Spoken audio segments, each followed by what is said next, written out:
Good morning, everyone, and welcome to Tomorrowports 2022. Today we'll have a whole day filled with all sorts of scientific, technological, and managerial insights about smart ports and how we get to come to a smart ports market. Voila. So first up, we have a dual keynote by on the one hand, we have Erwin Verstralen from Port of Antwerp, the CDIO of Port of Antwerp, who will be giving their take on the evolution of the smart ports market and what they will be doing, well, mostly what Port of Antwerp will be doing in terms of smart ports development in the coming years. And the second keynote, we have Alistair Gale from Port of London. Since a couple of years, the UK has become let's say a close neighbor of us, and we have the water in between has now become a bit of a hard border, and we come to think of it sometimes as two separate worlds. But what we'll see is that in both parts of Europe, we still have a similar push towards smart ports, and so we're actually closer than we may think. Voilà. So the day will start with a keynote. Then we'll have three parallel tracks in which we have more interactive sessions. We'll have an expert panel in each of the tracks. We'll have reverse pitches, which will show us what are the challenges that are currently living within the port areas, the port ecosystems that will drive the development of the smart ports market. And finally, we'll also have some tech pitches in each of the tracks. Which show us not the entire solutions. So we don't have all the solutions just yet. We're building that. That's why it's called development. But at least they will be showing certain pieces of the puzzle to grow the smart ports market. The three tracks will be centered around three themes that we think are core for the development of the smart ports market. So in the first track, we'll be focusing on smart talent for smart ports.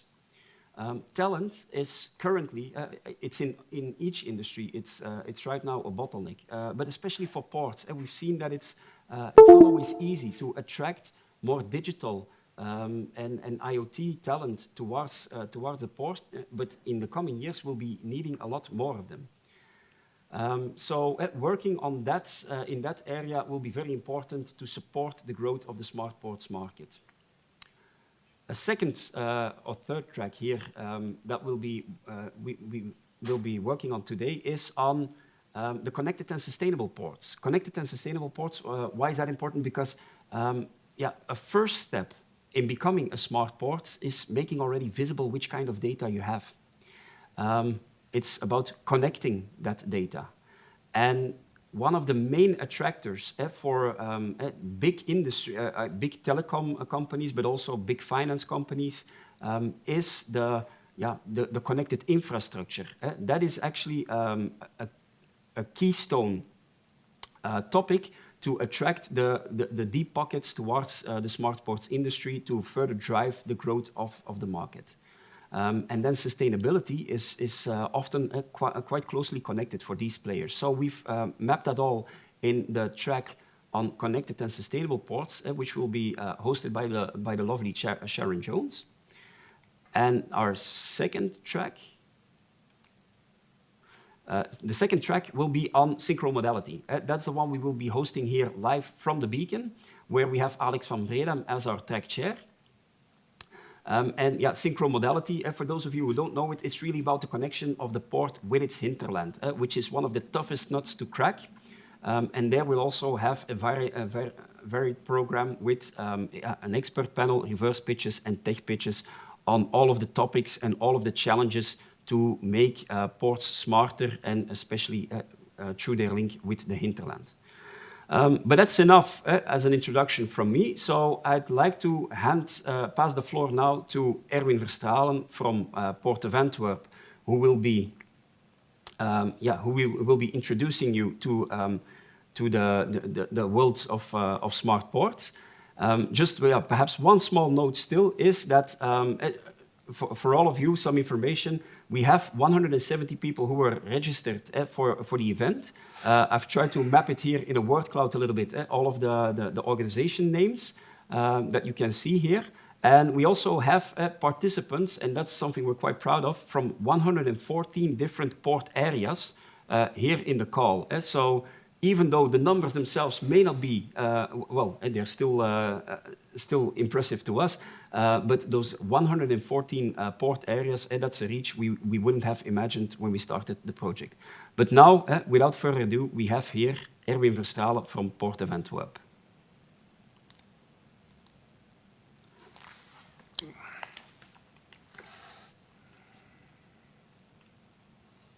Okay.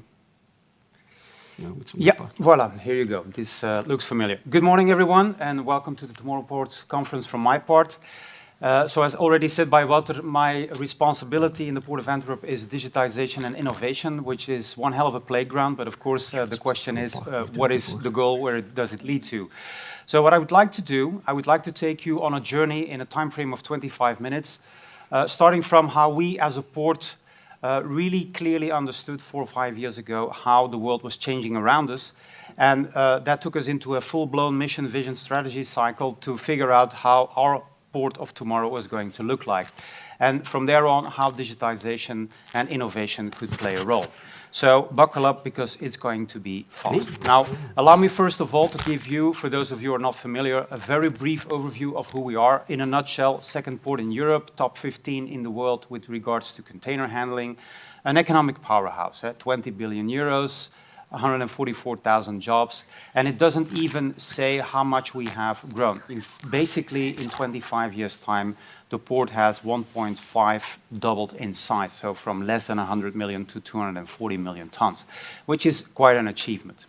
Now, that didn't make us blind for the fact that basically, and that was 5 years ago, we understood that we were under the influence of multiple forces that were taking place at the same time, converging in what we called a perfect storm. Starting from, first of all kinds of new technologies. And of course, digitization is then the term that comes to mind.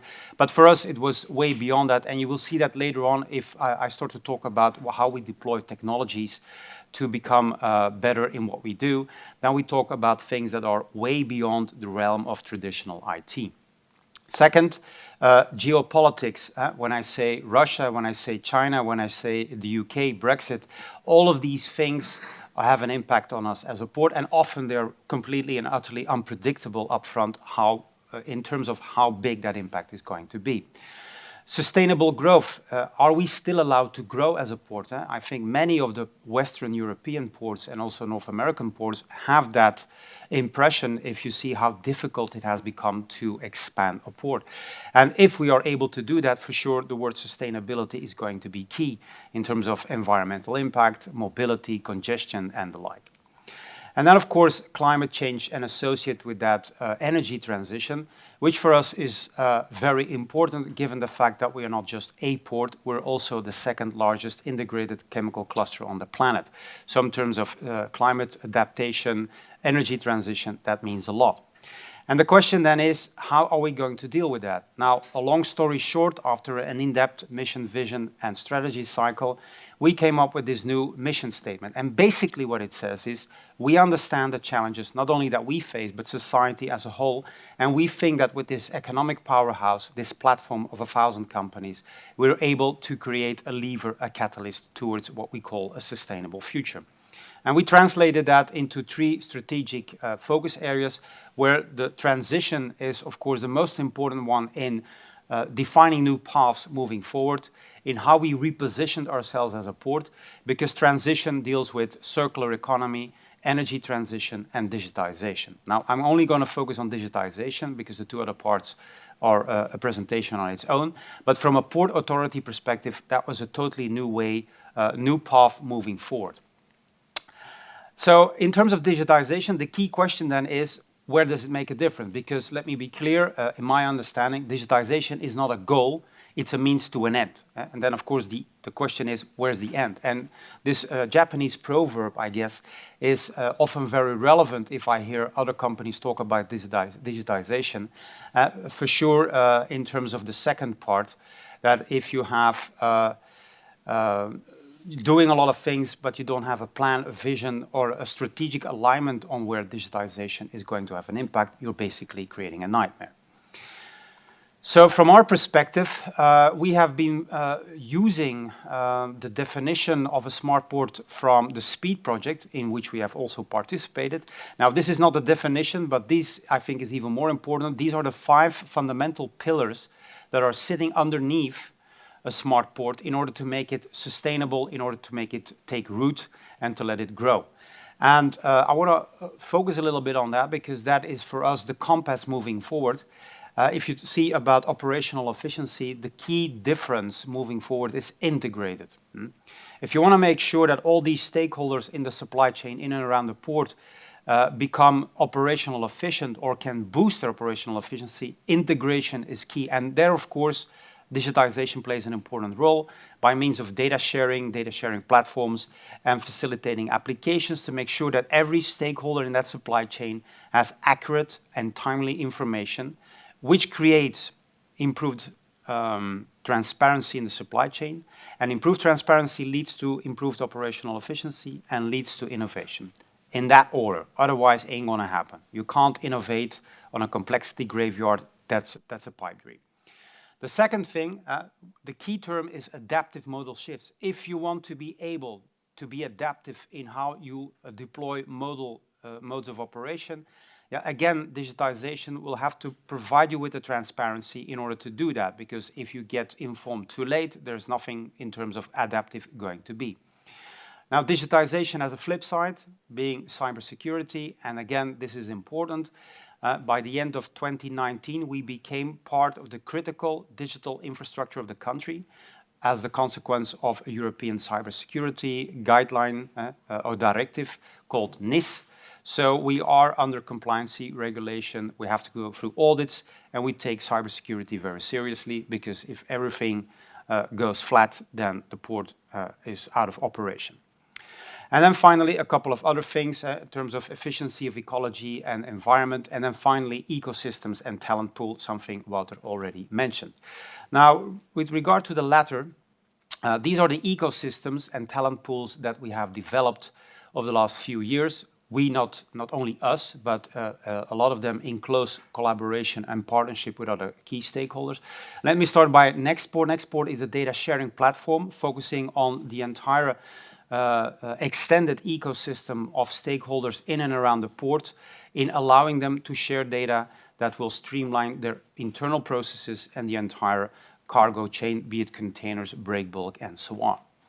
And that is, I think, something that makes sense from a rational perspective, but the willingness to collaborate, the willingness to share data, that is a growth path that can take a while, but we are getting there. And also burning platforms in a port area, such as lack of capacity, which as a result of COVID and the disruption in the supply chain is something we all face around the globe, is a lever to embrace digitization and start working closer together from a technology or from a digital perspective. Plug and Play is an accelerator for bringing in startup scale-ups to the port area, focusing on energy transition and shipping and digitization.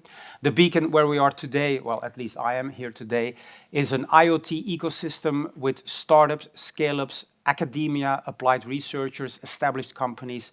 So it's not about startups, it's about an ecosystem focusing on Internet of Things applications in the context of smart port and smart city. We founded that together with the city, the university, IMEC, Lantis, and Agoria. So it's also a coming together of complementary partners that want to boost the implementation of IoT. And for sure, a port area is an environment where IoT applications mean a lot of, can mean a lot of things. And you will see that in a minute. And then finally, Maritime Campus Antwerp, which is under development, is focusing on the challenges in the shipping industry, energy transition, and the like. And these ecosystems, part of a bigger Antwerp innovation ecosystem, also have linkages and can reinforce one another. So we see the impact already. And that is very powerful for us to tap into talent, because as part of our innovation strategy, we have an outside-in view. We want to be inspired by capabilities and not just only go out looking for innovation because we have identified an internal problem. That's inside out, nothing wrong with that, but outside in is much more powerful. So we have surrounded ourselves and created these ecosystems to get this pull effect to the port platform that we open up as an innovation platform. So far, I've been talking about what we are doing to facilitate digital and innovation towards a smart port from the perspective of the port ecosystem, the platform as a whole. I would also like to emphasize a little bit on what we are doing from the port authority perspective, in our key task as an operator, regulator in the port area or for the port area, where safety and security are key drivers. There, the ambition, or let me say the metaphor, is that we want to create what we call a digital nervous system on top of the physical port. And why is that relevant? Well, as you have seen in the beginning, the port area is 120 square kilometers big. That's fairly big. So if you want to have taps on what is taking place in the port from a safety and security perspective, where do we have to look, where do we have to intervene, being able to do what we have in our human body, 5 senses that can continuously sense what is taking place, that is the kind of idea that we're aiming for. And of course, that is the domain of a lot of innovative technology, such as what you see over here, which are smart cameras or computer vision. It's being able to get data out of video feeds, like, as you see, bottom left, identification of trucks, cars, bicycles, human beings, and so on. Of course, those are the kind of things that you can download from the internet and it works. It sounds obvious, but 10 years ago, this technology didn't exist. 5 years ago, it existed, but it didn't scale. So you have to take into consideration capabilities of technologies that are evolving at an exponential rate.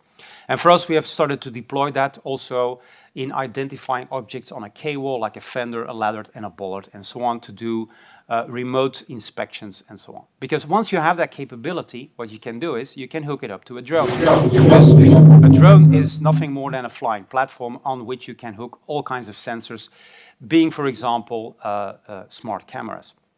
And it started in 2018 with, we have a dream to have multiple drones in the air, beyond visual line of sight, doing all kinds of use cases, and lifting containers from ships is not one of them. That's complete nonsense, so forget about that. But hundreds of, or more than 100 other potential use cases like oil spill detection, litter detection, situational awareness, and so on. From 2018, with a vision and a dream and the complete impossibility from a legal perspective, we have grown into become a geozone manager. We have authority not any longer on land, on water, but also in the air to define what is capable.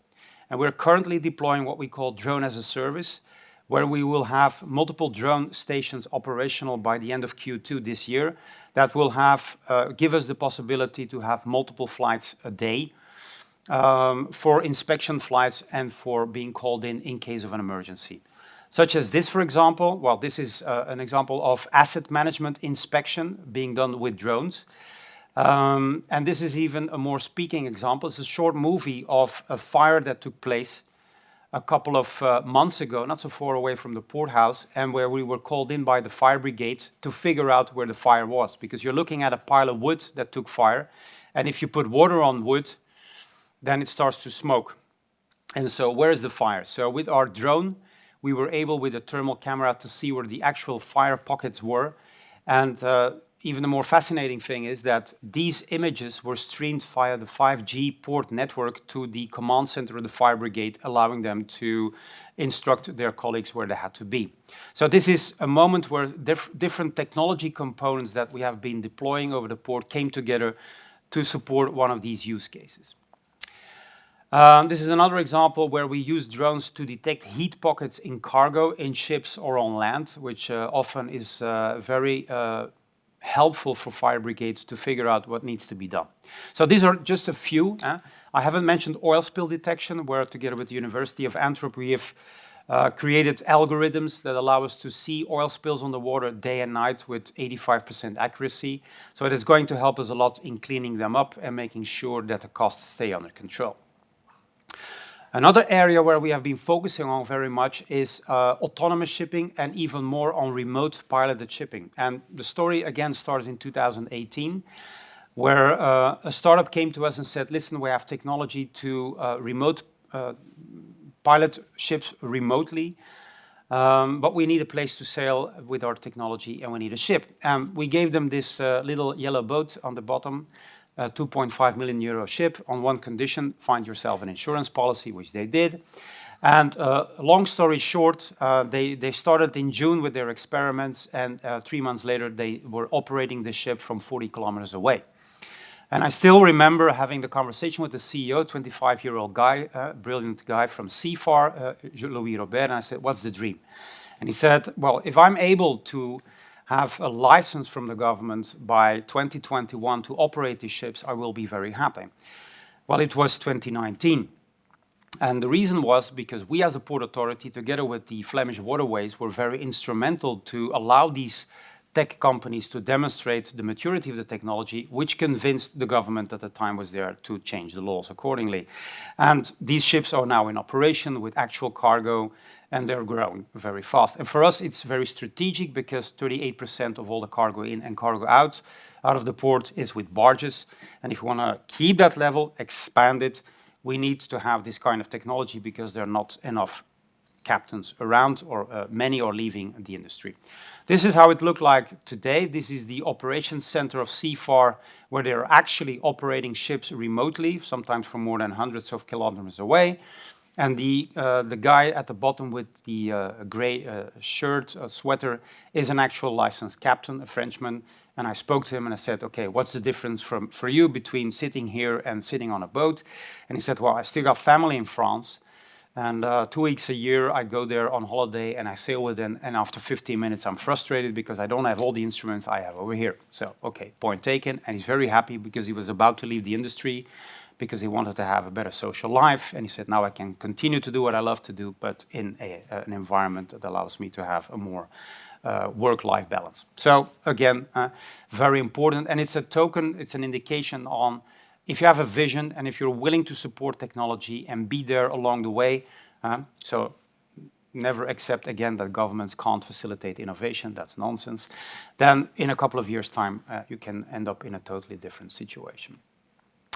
This is our autonomous platform. This is actually a ship, if you can call it a ship. It's a very cute ship that sails around autonomously, doesn't need any intervention, knows where it is, and can avoid any obstacles. This is a platform for ongoing innovation where we can hook up cameras, sensors, whatever. Depth soundings is one of the use cases, but this is something that we will further develop as we move forward. Another element of this smart port is injecting the port area with a lot of sensors, smart buoys, air quality sensors, and now we're playing around with smart bollards, so making sure that we can measure the tension, the strengths that are being pulled at bollards, so that we can do preventive maintenance and make sure that they don't break off during a storm. This again is just the beginning of an entire network as part of the digital nervous system on top of the physical port that allows us to sense, hear, feel, smell even what is taking place in the port area. And all of that data from the smart cameras, the sensors, and all these other sources of information, we bring that together in the digital twin. What you see over here is an image of our first operational version of a digital twin. So you're looking at a snapshot of an environment that gives us real-time insights on where are the ships, what are installations or assets doing, alarms that are being triggered, and so on. So we're very fanatic on injecting layer after layer after layer of information in that digital twin, because that allows us to facilitate use cases. Phase number one is situational awareness, what is taking place at this very moment, which for our colleagues from vessel traffic management is very important to understand. And then you can click on one of these icons of a ship, and then you know from our nautical systems where that ship is going to go to, if it has already been scheduled in a lock. So those are the kind of things that are part of situational awareness. Next level is predictive, so that you can, using all the data, can use the digital twin, by means of warnings, say, listen, be careful, in 3 hours from now, this is going to happen. For example, we need in 3 hours from now an additional tugboat on the river because the wind is going to rise and the incoming ships are going to require more tugboat support than anticipated. That's using historical data, that's using real-time data, that's using data science to come up with these conclusions. And then the final, let's say the next level is then descriptive. Do something now.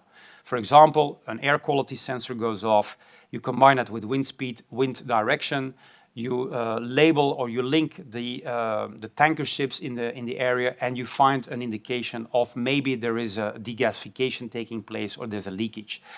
You use 5 or 6 data layers with an algorithm to define there's something taking place right here, over there, and that's where you have to look. And that's the kind of insight that we're looking for, because otherwise in an area of 120 square kilometers, that's not going to work. And where is that going to take us? Well, I have a small movie, an inspirational movie that we created already a couple of years ago to explain to the organization what it is that we're aiming for.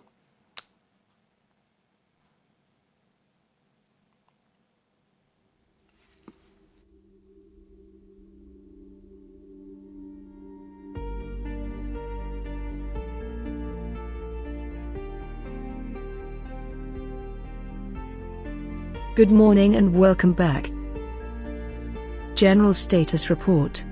Today is an overall sunny day, with a light breeze from the northwest. Port traffic is busy as usual at this time of day, with 221 barges and 180 seagoing vessels in port. We're expecting 95 new arrivals and 73 departures today. Road mobility is within efficiency norms. There are 2 INOS quality alerts and 1 ongoing event. Would you like to investigate?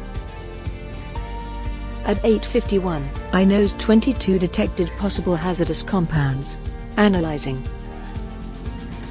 According to historic wind data and ship tracking, a possible cause might be the chemical tanker My Fair Lady. Would you like to collect an air sample? Please select available UAV. Calculating flight trajectory. ETA in 1 minute 30 seconds. Initiate. Confirmed. I am Apika. Welcome to the port of the future.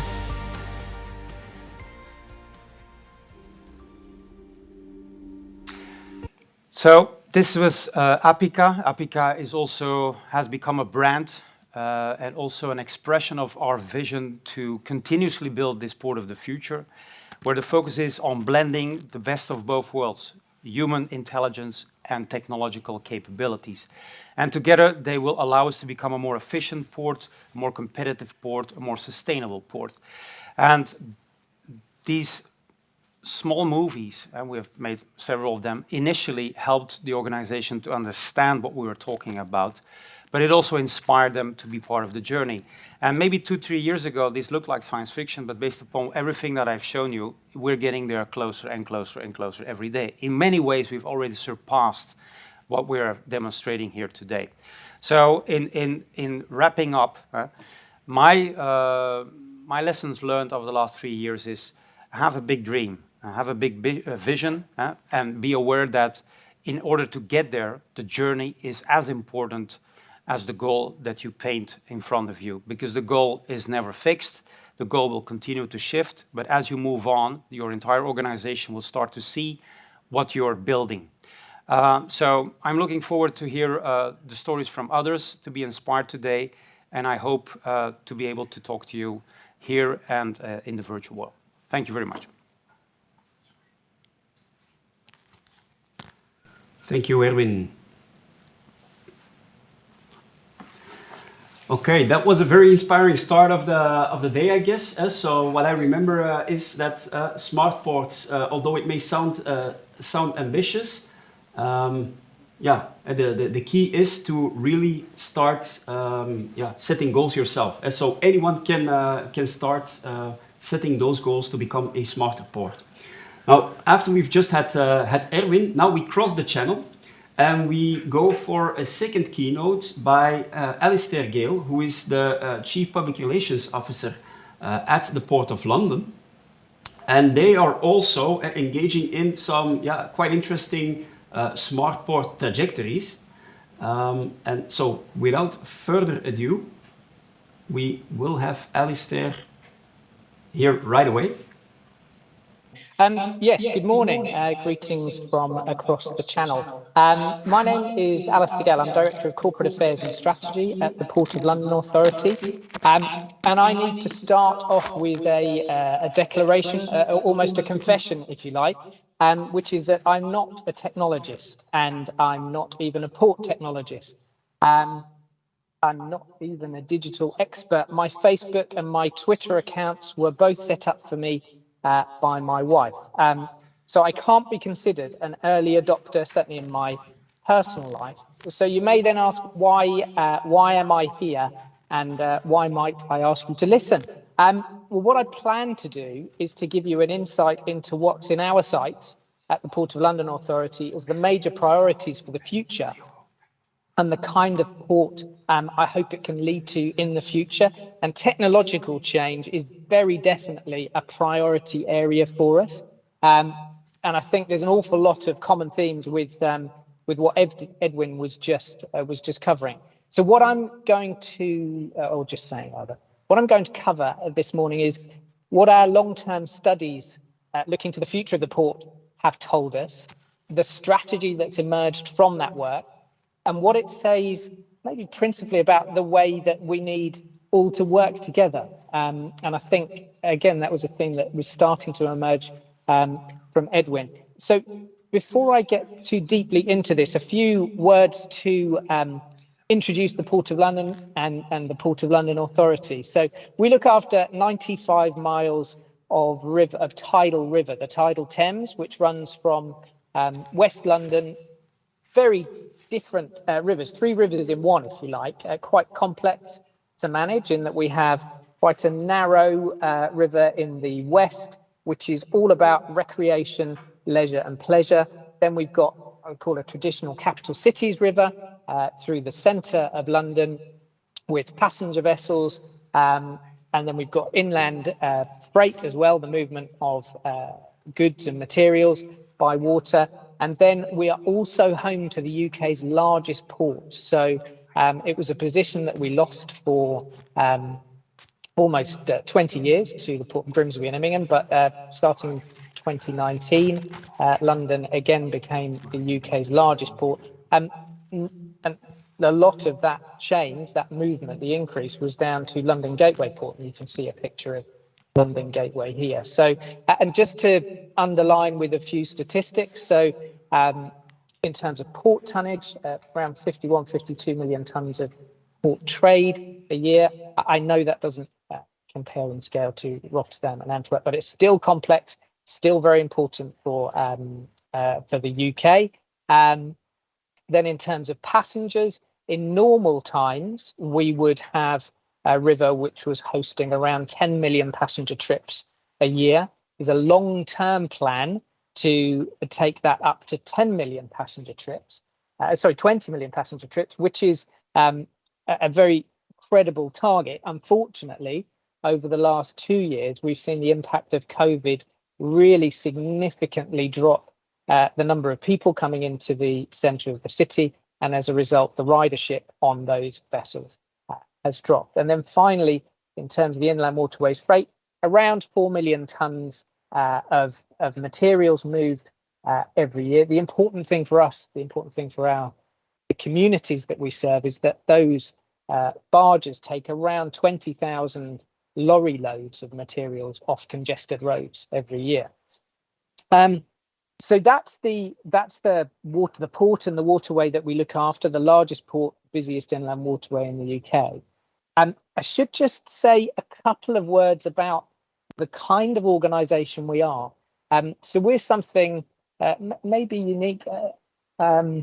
Maybe this will come up in the questions, but the way we are constituted, the way we were created, is something called a trust port, and our principal role is to pass the Thames on to future generations in a better condition. And that ambition has been at the heart of the work we've been doing on developing a new strategy for the tidal Thames called Thames Vision 2050. And just to unpick a bit what that means in terms of our operations and our focus, we are a not-for-dividend organisation, which means the money that we generate, that we recover from the services that we provide, it is retained by the organisation and then reinvested both to improve our operational efficiency and also to improve the river. In our case, we use it to improve the prospects for river use. In some cases, buying wharves that are safeguarded for port use that otherwise we may not be able to see returned to port operations. So I'm really sharing what I'm going to cover today is sort of an example of, I think this thinking must be going on.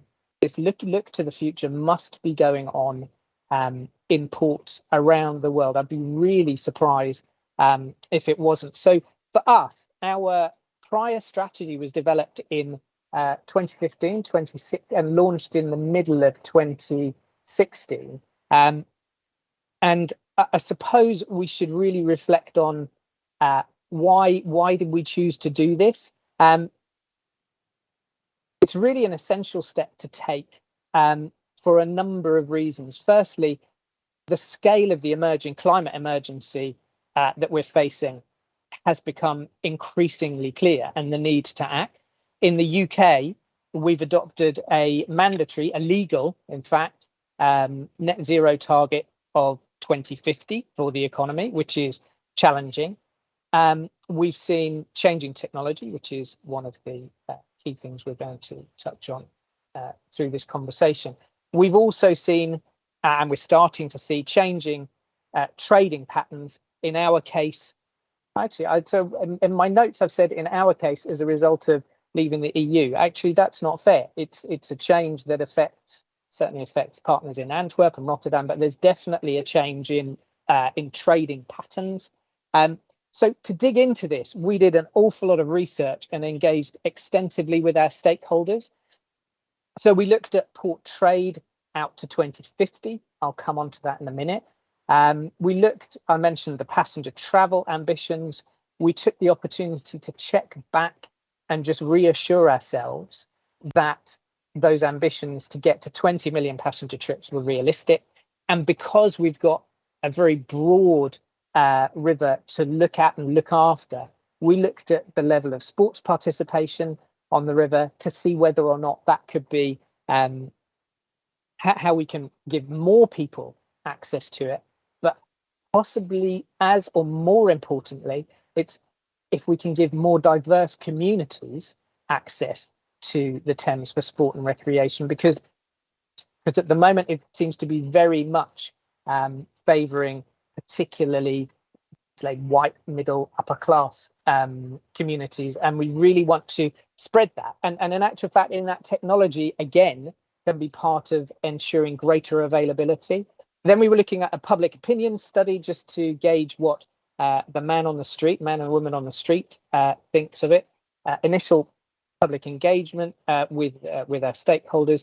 We convened an expert panel of advisors who were expert in sustainability, city development, ship and port technology, and it was a really, really helpful because we stepped right back at the start and said, okay, let's look at the global influences that are going to influence the Thames, rather than starting purely looking at the Thames, which would really have potentially hampered our view or restricted it a bit more than would have been helpful. So just in terms of port trade, the outlook here, now this is based on the fact that we're looking at a decarbonising economy. So our port trade forecast was very much centred on pathways to decarbonisation. The good news for us as a port authority is that trade's expected to continue to grow even as the economy decarbonises. Now, decarbonisation does play a role in the makeup of the cargoes coming through the port. And if you look at this graph, you can see the red wavy line at the bottom, and that is oil products and gases. You can see that that drops quite steeply, really, through to 2050. And then the blue line just above it is the emergence of alternatives or alternative feedstocks. What it's labelled here as is ammonia, but you can imagine that there could well be other feedstocks in that as well. So there's very much a change in the balance of the cargoes coming through the port. I think, in a way, it's even more striking if you were to go back, say, a further decade. If you went back to the late 1990s, at that point we had 2 oil refineries on the Thames, and the volume of oil products coming through the port would be more like 20 million tonnes. So unfortunately, I don't have time to go through all the other studies, but I do want to share what emerged from looking in really close detail at things like port trade and the technologies that we can apply. So we've developed something called Thames Vision 2050. That's our river development framework, and it's made up of 3 core areas of river-centred activity, and then 5 priority areas for action, which run across each of the themes.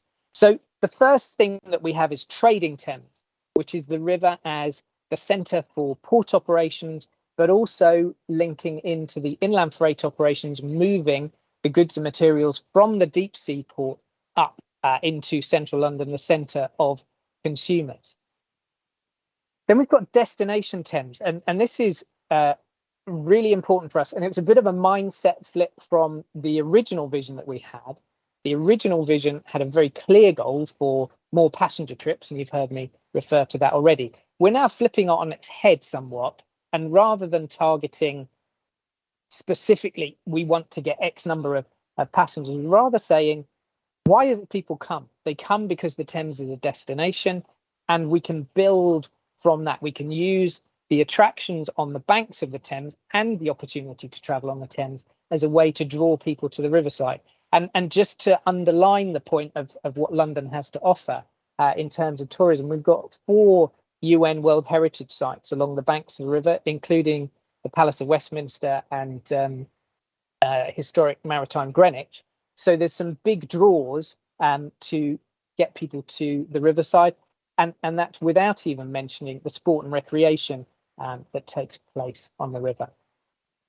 And then finally, we've very explicitly called out the Thames as a haven for nature, for wildlife. And so we've drawn out natural Thames. And it's very much, I'm not particularly keen on the phrase, but the ecosystem services that the natural environment provides. It's a tremendously valuable and rare habitats on the Thames, which we're lucky enough to be stewards of.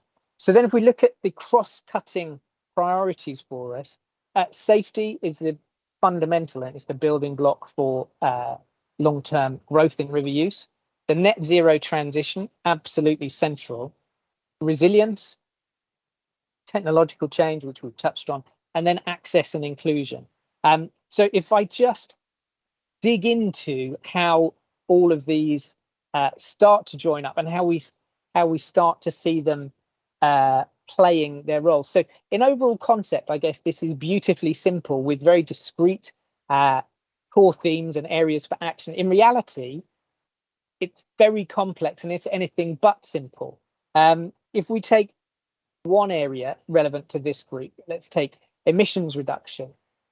This will come about through the adoption of new fuels, new propulsion systems, new engine management systems, and I should mention shore power, which is a development, an area that's going to gain increasing profile over the coming years. In combination, as we look at each new fuel, we'll need to work across the technological chain, the safety and the resilience implications of each of them. Another area I would I would draw out is the prospect of ship automation, whether it's a semi or full automation. And I guess there's also the prospect, there's talk of remote pilotage in some cases too. So as a port authority, which is what we are, I should have underlined that at the beginning, we're a port authority rather than a cargo handler. The cargo handling is done by independent terminals along the river. As a port authority, we have to respond. And our principal project to enable us to do this is a new marine control centre. And the development of this centre, it's absolutely the right time to do it.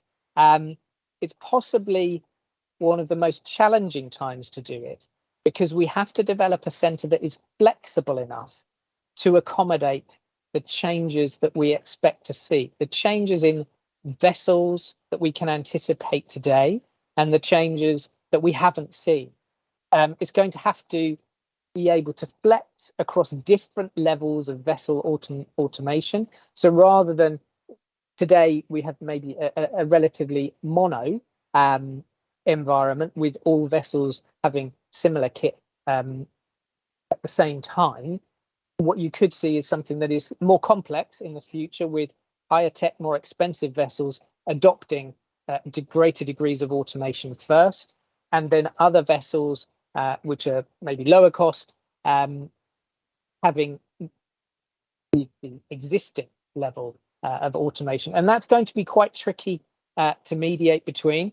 There's also the opportunity for us as a port authority to look at the history of vessels calling on the river. And this would definitely make use of information technology. So there are quite a lot of regular callers on the Thames. For each one of them, they can have, if you like, a thumbprint, a unique identifier, which we can look at and say, okay, this vessel calls on average once a week, and we know that over time there have been either no incidents, and therefore we can manage this in a particular way, or maybe a vessel that calls slightly less frequently, where we've had some issues with it in the past, and we would be prompted to give that vessel a greater degree of scrutiny. So really, it's intelligent flexing of what we do. So it's quite a complex picture, and I haven't spoken about the riverside and wider city communities whose demands and expectations of the river are going to change as well.